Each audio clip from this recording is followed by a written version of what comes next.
So we've danced around the topics of workflows. Are TV buyers adopting digital workflows? Is digital moving towards TV? The business levers, et cetera. But the reality is, like, you're seeing both sides of the world right now. So I'd love for you to really sort of call it, like, where do you see we are as far as the convergence of the digital buying and the television buying into sort of one standard and operational? I think there's still a ways to go, in all honesty, but I do think that and this market might not be the greatest indicator today. I think some of the things that we've seen happening in the UK, for instance, with TV share shift and the pure volume of dollars that are moving out of that traditional budget into automated workflows that have the tools that you have access to from a digital perspective, but still take things into consideration like GRPs, OCR metrics, and other things that are important to shifting those dollars into digital. And I think the most important thing that we've seen is that whether you're in this market or that market, wherever you are along the way, it's really that you have to be able to use those tools to encourage adoption, right? Because it's less scary for me to move from one system to another if there's some consistency on data and metrics.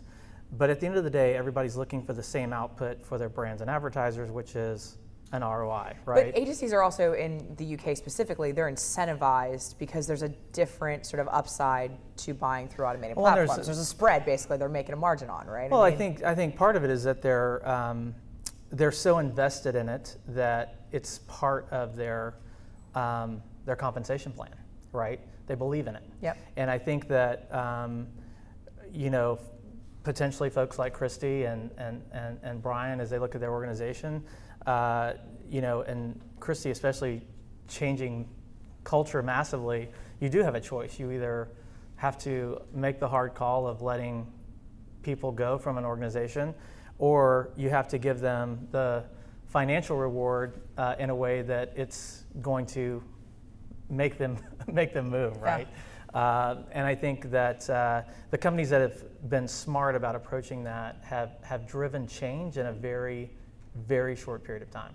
I mean, I know, obviously you have a very deep relationship with WPP and a bunch of folks, but you talk to both brands and agencies, right? And if you had to, at a point in time right now, sort of identify the core competence and the value proposition that agencies have the greatest runway to deliver, in the sort of near-term future, what is that? Is it trafficking? Is it just brute force, or value add? I think that what's great is that we have the luxury of working with a lot of agencies, and I think that is unique.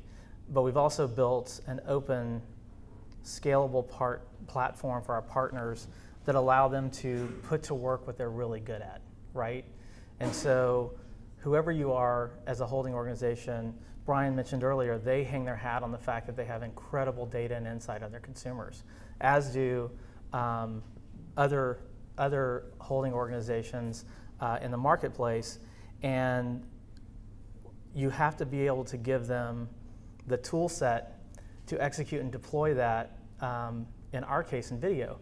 And what we've seen that has been, I think, so eye-opening, not only to the approach that we tried to take, but working with our partners, is that a lot of the technologies that were built and deployed in the online display world don't translate well into video.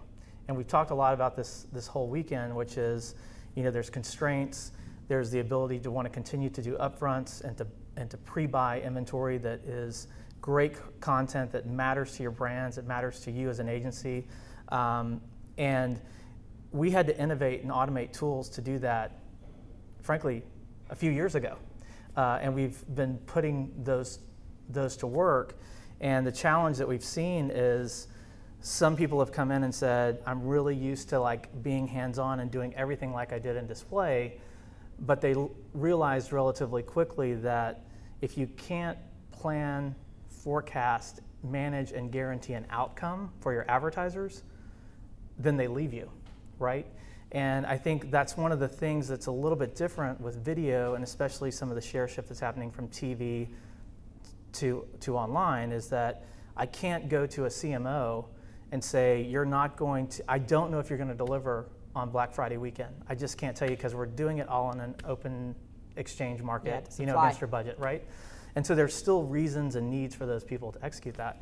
And as I talk to Scott Ferber quite often, our CEO, he's like, I built ad.com and I look at what we do today compared to that, and that was the easiest, most simple thing I could have done was DR and display.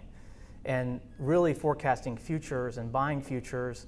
And as Christy mentioned, it's more like a trading organization. Our math and science guys come out of places like FedEx and the airline and look at logistics and placements, and it's a very different, to your point earlier, it's a different hiring profile than we've probably seen in our industry in a long time. I mean, if we look at the ever emerging ecosystem and value chain around automation, right? Because we've got new players coming in, we've got secondary markets, we've got guys trying to make a margin on theoretically what is a real-time environment. As it evolves and matures, we're going to have more players. It's going to get more complex. Does it become, is there a role for the agency to actually almost package, bundle, architect, and then resell? Because I mean, white labeling on programmatic platforms is, these guys are powering the training desk, right? Yeah. Nothing's really built from the bottom up. But does the role of an agency actually become to architect the Uber platform and then add some secret sauce on top of it and sell it as a finished product? Is that part of that role in the future? Yeah, I mean, I think Lisa mentioned it this morning, which is we have to move away from silos, and we have to look at the world through horizontalization. I think especially in video. If you look at the Lumascape that exists in the online world, and you try to bring the complexity of everything that exists there into this into video, that's a very hard equation to solve.